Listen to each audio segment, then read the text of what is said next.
Welcome to another episode of V4 Veganism. We are here today with Tamara Human. Tamara, and she is an animal rights activist, vegan, and she's also a model. Yes. And she is the organizer of the DxE in Ukraine. Yes. So, being from Ukraine, how did you? You were saying to us, a couple weeks ago that in Ukraine it's not really like a big thing to be vegan. People don't really know about it.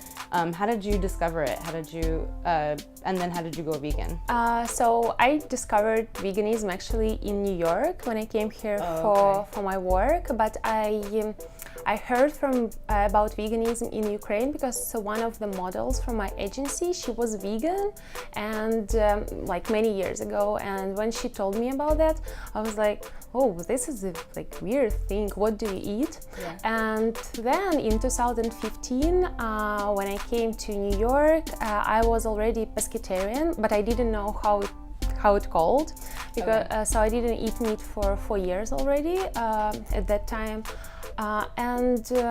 so accidentally I saw the video on Facebook posted by Compassion Over Killing, and they did an investigation in pig slaughter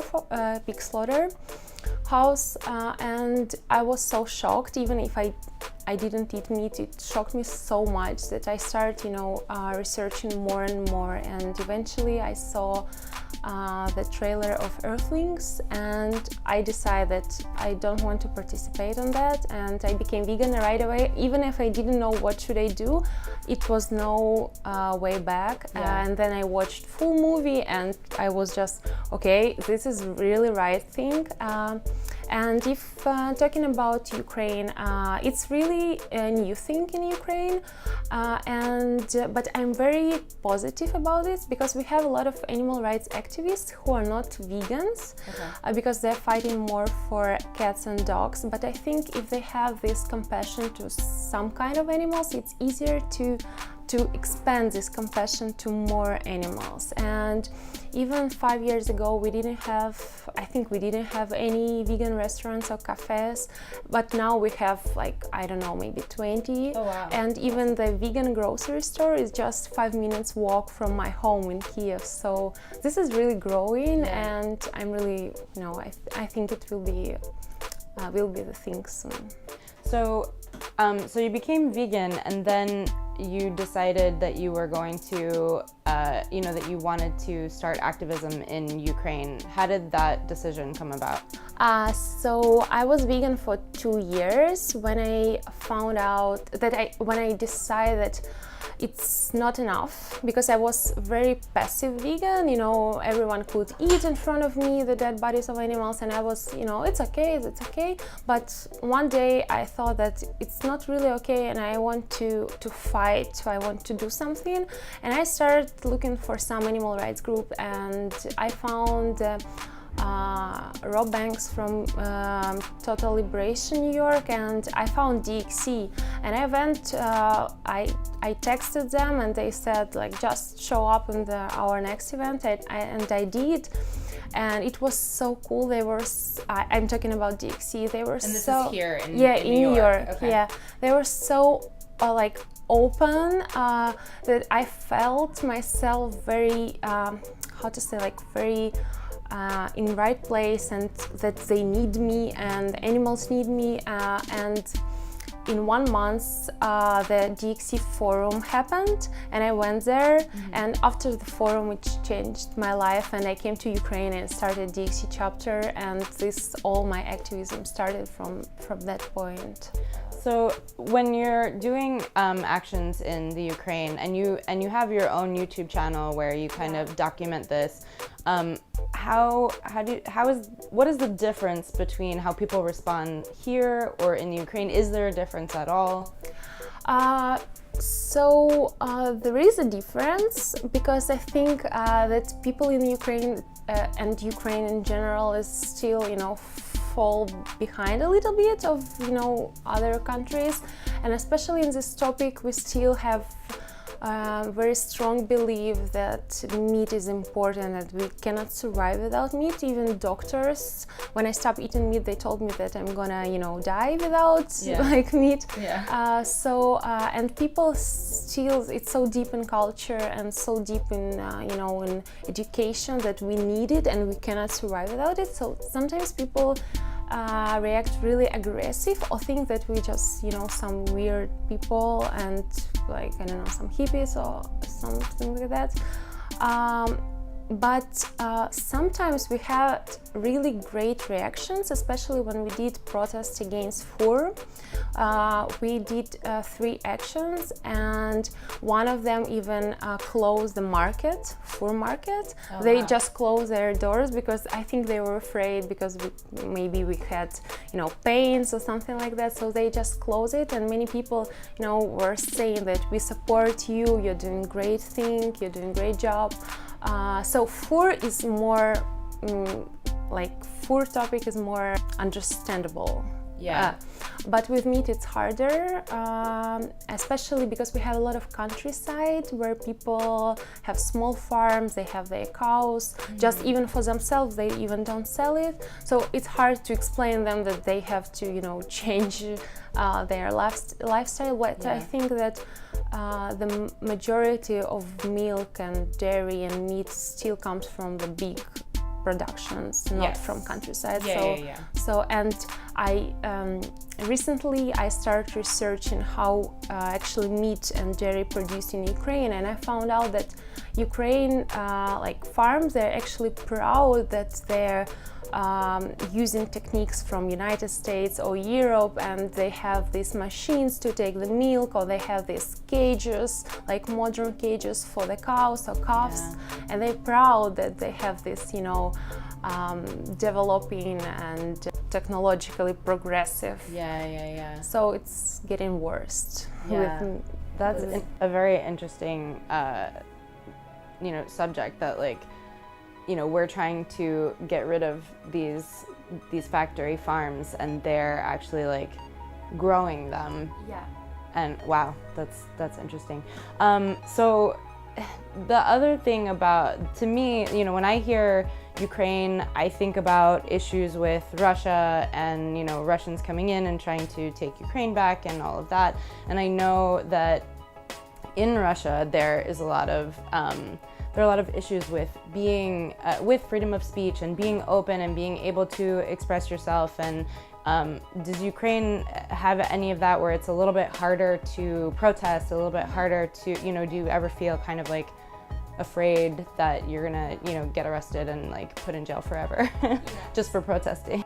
So if comparing to Russia, we have a lot of freedom to speak because we can protest. It's easily to protest. We can get permission to protest anywhere, and a lot of protests happening in Ukraine. I think it's very so we are lucky that we are in Ukraine and not in Russia, because I saw how some animal rights activists from Russia, they struggle really to do something because it's so hard. So in this case, it's easier in Ukraine, but still, I think if you target some business, some exact business, it's getting harder because Ukraine is still in 90s when there were a lot of mafias, mafia, and when they scare people, treat people, treat people, if you know what I mean. So if you target some, big meat producer or fur store, the big one, it can be actually the owner of that can be actually not a very good guy who doesn't want to, to even use police to do something, and they can use their own forces to, to shut down activists. So in this case, we are trying to be very, not to go far because we are still in numbers. But I think, again, if we're grown, it would be much more harder to shut us down. So we just have to keep working and growing, and it will change. So for people that don't know about DxE, DxE actually has like a liberation pledge when you kind of say, okay, I'm a member. Can you kind of explain like what the liberation pledge is about, you know, the steps? So when I came to the forum, I found out that there is something that calls liberation pledge, and the liberation pledge means that you live vegan life, you don't eat animal bodies, you don't sit on the table where animal bodies are being eaten, and you promote veganism and help others to take liberation pledge. And the fork, like the bracelet, that says liberation, it's kind of like symbol of the liberation pledge. So when you see like person, you know, having the bracelet, so you kind of, you know, that this person have liberation pledge. Yeah. So when I came to the forum, I found out about it, but I wasn't sure that I want to do it because all my family was meat eaters, and kind of majority of my friends were as well. So I thought that it might be too radical, too, I don't know, too strong, too aggressive. But I think in 2 days I took that. I took the liberation pledge because I already believe that it is the right thing, and when I was sitting on the table with my family, it always was a struggle because I imagine, you know, the animals. I didn't see you know, meat. I saw dead animal body. I didn't, you know, see milk. I saw like the suffering of dairy cow and calves, and you know, the death, and it was always hard to be on that table and, you know, to celebrate something when it's, you know, it's not celebration when someone died for that. And I'm so happy and I am so lucky that I did it, because and it actually had really strong impact to my family. And when I came to Ukraine for my mother's birthday, we had a vegan birthday, even if I was the only vegan. We had awesome. we had a breakfast, lunch and dinner, and everyone was eating, you know, vegan. I even interviewed my family to ask them what they think, and I posted it on YouTube. And my mother told me that she feels guilty that she's not vegan. So I think she's moving in that. Yeah. She will be one day.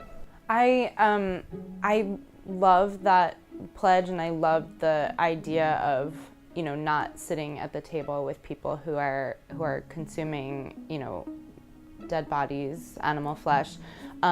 It's been hard for me to say that that's definitely what I'm going to do, because then, you know, then you get, you know, some people in my family have changed. My mother is vegan, and so when I'm eating at her house, everything is going to be vegan. But then, like, you know, if we're going out to eat after an event or something, probably it's not going to be all vegan, and then, you know, that excludes you from certain things. So it's been hard for me to fully, you know, make that that pledge that I will never sit at a table. But at the same time, like, it's torturous, because I, you know, and it's torturous in a way that nobody else at the table understands, because when I look at your food, I see the living being, I see the torture that it went through to get to your plate. I think that's a strong thing in the Liberation Pledge, that you show how important that is for you. And I think this make veganism even, you know, more serious topic, because people, first of all, the people start, you know, being curious why so, and you can explain. It's a good, you know, a good opportunity to explain why you're vegan and why you don't want to sit there. So it's a great, you know, great tool to use. And then it's not about excluding you from somewhere, but, you know, try to maybe suggest to have a vegan I know, vegan table, and some people would, you know, happily, you know, take it and would be happy to eat vegan food. And so I think that it is a good tool to use. And if some people, you know, they say that, okay, I think that it's weird, so maybe that not right people, or maybe just take some time, some more time to reach them. aside from your activism, you are also a model. Yeah. And you had, so you've told your agency you won't wear fur, you won't wear leather, and how have they sort of handled that? I know you were saying in the beginning it was like a little Yeah, hard. so I'm wear leather in jobs. I don't wear fur. Okay. So because it's really hard topic for me, and I think this is actually one of the reasons why I started my project about vegan fashion.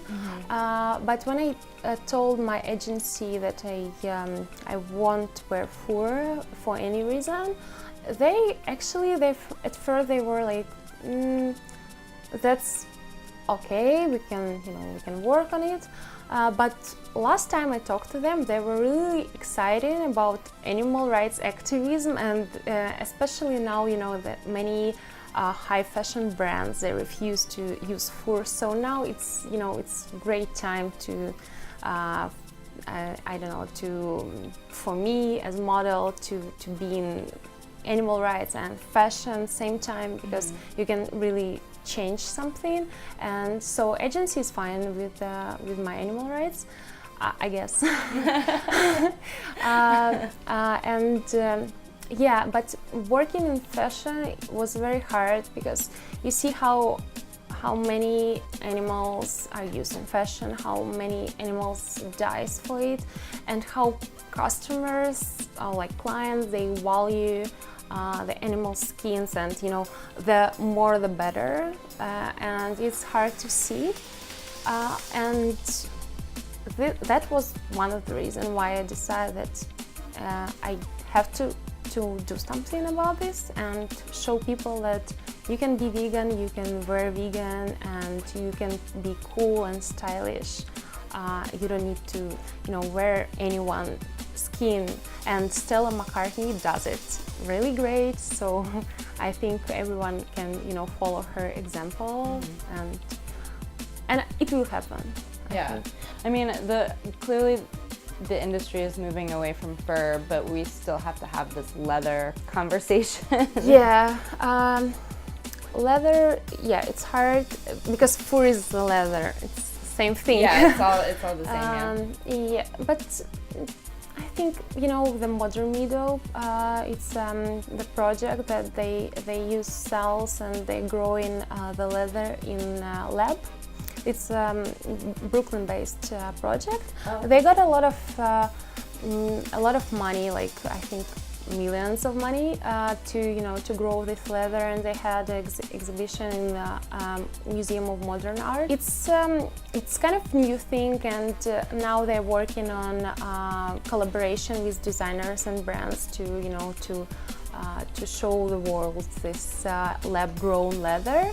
And now there is so many leather from pineapple, from apples, from mushrooms. But I think the main thing will be this lab-grown, because I think it can be very easy to use, it can be very mass-produced, because it's lab-produced, so you don't need any resources from outside. You just need to grow it inside. So I think it will change the fashion and the leather in fashion.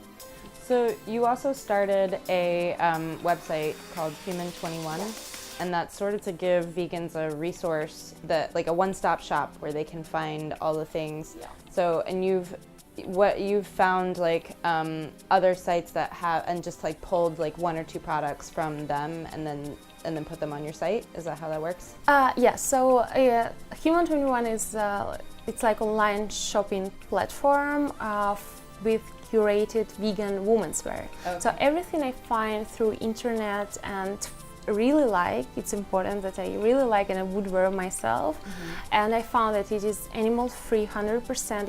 If I'm not sure, I always try to verify with brands, customer service, and I put it to animal free feed on Human 21, which is it's basically the feed of vegan women's wear. And you can pick anything you like. It would be vegan, and just buy it from there.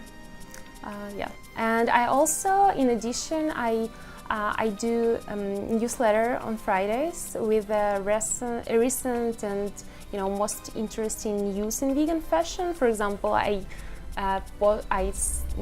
wrote many times about modern widow because I think it's like really cool thing.